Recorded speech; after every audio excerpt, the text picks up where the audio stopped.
Shoqata e të verbërve të Rethidut e Pelenës vijon të përballet me mohimin e të drejtave. Janë gati 210 persona të cilët njihen me statusin e invaliditetit me kategori të ndryshme.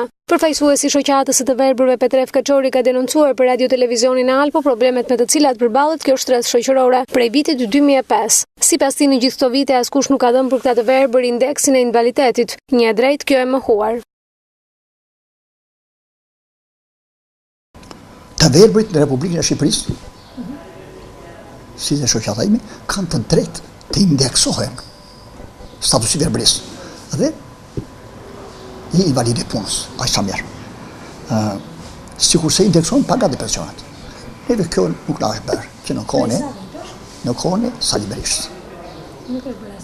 Na u hoq statusi, na u hoq e drejta e kompletimit apo e indeksimi e kësaj plotësimit të kërkesës së ligjit mbi rimbursimin e verbërisë, rimbursimin e energjisë elektrike.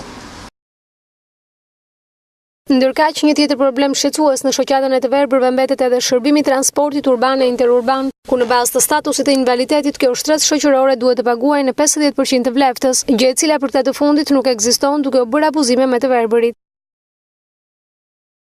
Problemi i dytë është e drejta jonë për të udhëtuar me urban falas dhe me interurban 50%. E ka ligji, nuk duham gjë jashtë ligjit, po që ta shkelet ligjin 2016, është e papranueshme.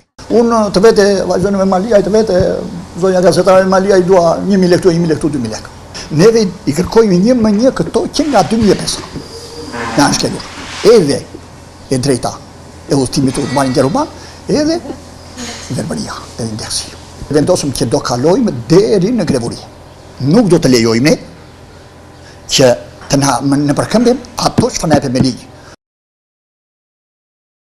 Shoqata e të verbërve lidhur me këto shqetësime ka nisur edhe firmosjen e një peticioni i cili tashmë është dërguar Bashkisë të Pelenës dhe me Maliaj, ndërsa një tjetër kopje e firmosur nga anëtarët e saj është dërguar edhe Ministrisë së Punës dhe Çështjeve Sociale. Këta të fundit në rast mos plotësimit të drejtave të tyre do të kalojnë në masa drastike atë të grevës së urisë.